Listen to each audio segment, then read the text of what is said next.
नथली sand market आप लोग का भी है, मेरा भी है। जो लोग मेरे बारे में बुरा बोल रहे हैं ना, तो हिम्मत इतनी रखो कि मेरे सामने बुरा बोले और मेरे सामने आके बोले, मुझे बोले कि हाँ भाई अपनी फैमिली पे ध्यान दो, अपने बेटे बहू पे ध्यान दो। आपको दूसरे की फैमिली में पढ़ने की कोई ज़रूरत नहीं है, चाहे। हेलो दोस्तों, सबसे पहले आप सभी को मेरा प्यार भरा नमस्ते। तो कैसे आप सब? होप सब बढ़िया होंगे, मस्त होंगे, स्वस्थ होंगे। मैं भी एकदम बढ़िया हूँ। स्वागत है आपका फिर से रोशनी ने ब्लॉग्स में। वैसे तो ब्लॉग नहीं है ये, थोड़ा बहुत कुछ ज़्यादा ही सर पे चढ़ने लग गए हैं। बोलते हैं ना कि अगर किसी को ना छोड़ दी जाए ना, तो वो कोई कसर नहीं छोड़ते हैं। कोई भी बात करने पे, कोई भी मैसेज करने में सोच समझ के मैसेज करना उनके लिए हम क्या ही बोलना। फिर वो तो उनकी आदत ही बन गई है। लेकिन ज़्यादा कुछ नहीं, थोड़ा बहुत जवाब तो देना बनता है। वैसे मैं ऐसे लोग के मुंह नहीं पड़ती हूँ, लेकिन जब कोई पीछे पड़ जाता है ना, तो बोलना चाहिए। तो दोस्तों, मैं आज जो बात कर रही हूँ वो कर रही हूँ एक बेटी के बारे में। जो फालतू कमेंट करते हैं, क्या उनकी बेटी नहीं है? या फिर आप लोग को एक बेटी की इज्जत करना नहीं आता है? या तो भगवान ने आपको बेटी दी नहीं, या तो भगवान ने आपको बेटी की इज्जत करना सिखाया ही नहीं। मैं मायके में हूँ, आप लोग को किस चीज़ की प्रॉब्लम हो रही है सबसे पहले मुझे कमेंट में बता देना। मुझे यूट्यूब पे कोई भी फालतू कमेंट नहीं आता, लेकिन मुझे फेसबुक पे फालतू कमेंट आते हैं। लेकिन मैं जहाँ मेरा ससुराल था, कोई वहाँ से भी है, कोई पता नहीं कहाँ के, लेकिन कोई जान पहचान वाले भी हैं। तो जहाँ मेरा ससुराल था पहले था, अब तो नहीं है, पहले था। लेकिन मैं उनसे साफ साफ बोलती हूँ कि आपकी मेरे साथ क्या दुश्मनी है? क्या मैंने आपको कुछ कभी फालतू कहा है? मैं जितने साल भी रही वहाँ, 3 साल 4 साल, जब भी रही, मैं देहरादून में रहती थी। साल में 1-2 बार मेरा घर आना होता था। पहले तो मैं बहुत कम घर आई, लेकिन जब मेरे हस्बैंड की डेथ हुई उस टाइम मैं थोड़ा कुछ दिन तक घर पे थी, और उसके बाद थोड़ा बहुत काम हो जाता था, तो जिसके कारण घर आना पड़ता था। नहीं तो मैं वहाँ नहीं आती हूँ ज़्यादा। तो आप लोग क्या मेरे बारे में जानते हैं और क्या मैं आप लोग के बारे में जानती हूँ? अगर कहीं पे आप लोगों ने सुना है किसी ने भी जो मेरे बारे में फालतू बोल जाए, मैं उन लोग को कहना चाहती हूँ जो मुझे फालतू बोल रहा है या मेरी मम्मी को फालतू बोल रहा है। मैं उनको बोलना चाहती हूँ, क्या मैंने आपका कभी कुछ बिगाड़ा है या मैंने कभी तुमको कुछ बोला है? मेरी उस गांव से कोई दुश्मनी नहीं है, मेरी किसी से कोई दुश्मनी नहीं है। और मैं जब भी रही वहाँ, जितने बार भी आई, मैंने हर किसी से रिस्पेक्ट से बात की।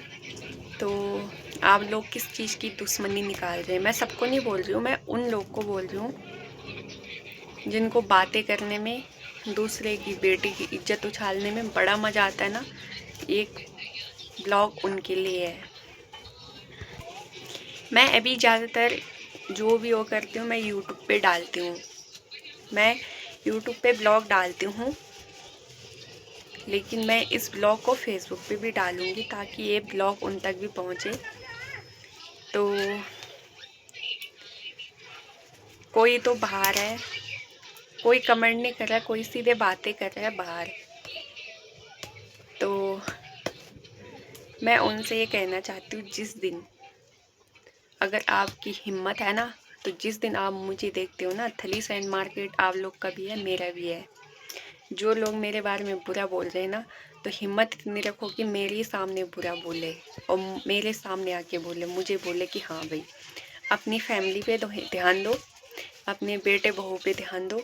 आपको दूसरे की फैमिली में पढ़ने की कोई ज़रूरत नहीं है, चाहे कोई भी है, चाहे मेरे ससुराल वाला है जो फालतू बोल रहा है, या तो फिर कोई बाहर का है। मैं सबको बोल रही हूँ, चाहे कोई भी हो, अपनी फैमिली पे ध्यान दो। दूसरे की बेटी बहू क्या कर रही है, कैसे कर रही है, वो आपको आपकी बातें बनाने का काम नहीं है ये। एक भैया हैं, भैया ही बोलती हूँ मैं उनको। तो भैया मैं आपसे एक बात बोलना चाहती हूँ, क्या कभी मैंने आपसे रिस्पेक्ट से बात नहीं की, या कभी आप मेरे से बड़े हो और मेरी माँ ने हमें अच्छी तरीके से सिखाया है कि बड़ों का आदर सम्मान कैसा करना चाहिए, क्या करना चाहिए। हमारी जो हम तक बात आती है ठीक है, लेकिन जो हमारे घर तक बात आती है वो मुझे बर्दाश्त नहीं होती है। अगर एक बेटी अपनी लाइफ में आगे बढ़ना चाहती है, या वहाँ पे वो गलत है या फिर कहाँ पे। एक भैया ने मुझे कमेंट किया था कि तेरे पास अभी भी टाइम है, वापस आ जा। मतलब ये क्या था, ये धमकी थी, क्या थी ये? अगर मैं नहीं जाना चाहती हूँ अपने ससुराल, तो तुम कौन होते हो ज़बरदस्ती बोलने वाले मेरे साथ? मैं अपने मायके में हूँ, खुश हूँ, और ऐसा तो नहीं है कि मैं कहीं भी किसी के साथ जाऊँ ये सो। मैंने जब वहाँ से रिश्ता तोड़ दिया, क्यों तोड़ा, क्या किया, ये आप लोगों के बीच की बात नहीं है, ये हमारी और उनके बीच की बात है। तो आप बीच में ना पड़े। और तुम मुझे धमकी दे रहे हो या प्यार से बोल रहे हो, आई डोंट नो, बट आगे से मुझे फालतू कमेंट मत करना। मेरे पास क्या टाइम है? आप क्या बोलना चाहते हो? मैं बाद में पछताऊंगी, क्या करूंगी, वो सब नसीब की बात होती है कि आगे क्या होगा, कैसे होगा। मैंने हर एक फ़र्ज निभाया है, और मैं बाकी फालतू चीज़ें सोशल मीडिया पे नहीं लेना चाहती हूँ, चाहे कोई भी है। मैं किसी की ना बेइज्जती करवाना चाहती हूँ, ना मैं किसी को नीचा दिखाना चाहती हूँ। वो हमारा आपस का मैटर है, आपस का मामला है, उसे हम खुद सुलझा सकते हैं। लेकिन आप बाहर वालों को यहाँ बीच में बोलने की कोई ज़रूरत नहीं है। अगर आपको ज़रूरत है अपनी फैमिली संभालने में, अगर आपको ज़रूरत है अपने घर वालों को संभालो, उनको देखो, उनसे जो करना आपको अपनी फैमिली के बारे में बोलो, जो करना है ये सो। लेकिन किसी की बेटी के बारे में फालतू मत बोलो। पहले मैं बोलती नहीं हूँ, अगर मैं बोलूँगी तो फिर आप लोग बोलोगे कि हमें बोल दिया। अभी भी मैं प्यार से बोल रही हूँ। अगर मुझे फिर भी धमकाया गया या फिर मुझे फालतू कमेंट आए, मैं सीधा एक्शन लूँगी। आप ये मत सोचो कि एक लड़की है, उस लड़की के साथ कोई नहीं है। अगर लड़की के साथ कोई खड़ा नहीं होता है तो उसके साथ कानून है। तो अपनी फैमिली तक सीमित रहो, दूसरों की फैमिली के मैटर में मत पड़ना। बाकी उम्मीद करती हूँ आप लोग को समझ में आ ही गया होगा। और भी बहुत कमेंट है, उनका रिप्लाई मैं कभी ठीक से ध्यान से दूँगी। अभी मुझे हो रहा है टाइम, तो उम्मीद करती हूँ इतने में ही आप लोग को समझ में आ गया होगा। नहीं तो और भी तरीके हैं समझाने के, और देख लेंगे बाद में। तो अभी मैं चलती हूँ, अब समझ सको तो समझ जाना टाइम से। बाकी दोस्तों अभी मैं फिर से आ चुकी हूँ प्याज की गुड़ाई करने के लिए। कल नीचे के खेत में की थी, और आज यहाँ पे है ऊपर के मकान के जस्ट सामने। और मौसम ऐसा हो रहा है कि क्या ही बोलना। तो अभी यहाँ पे मैं गुड़ाई करती हूँ, उसके बाद मुझे झुंगेट लेने भी जाना है, और साथ में मौसम भी दिखा देते हैं आपको।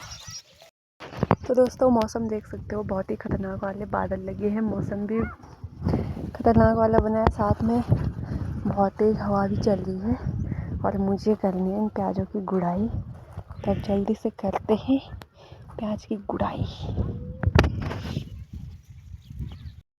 सो फाइनली दोस्तों इस खेत की मैंने गुड़ाई कर दी है प्याज की, और अब चलते हैं सीधा झुंगेट के लिए। मौसम का कोई पता नहीं है। और गाइस बाकी देख सकते हो नीचे वाले खेत में जो बिल्कुल हरा दिख रहा है वो है धनिया।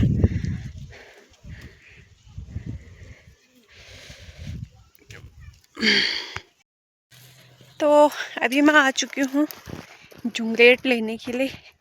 पीछे से हरामी भी आ रहा है। ची ओयांश नहीं, तेरे पास जूते नहीं है। गाइस यहाँ पे किसी का मतलब कूड़ा फेंक रखा होगा तो उसमें एक जूता है तो उसे उठा रहा है नीचे फेंकने के लिए। ऐसे हरकतें है इसके।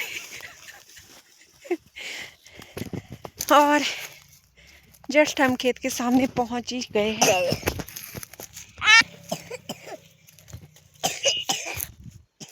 नज़दीकी है खेत तो हम पहुंच चुके हैं और अब मुझे झुंगेट वगैरह निकालना है। तब देखती हूँ अगर टाइम रहेगा तो थोड़ा सरसों भी निकालूंगी इस खेत से, और अगर नहीं रहा तो क्या कर सकते हैं, है ना।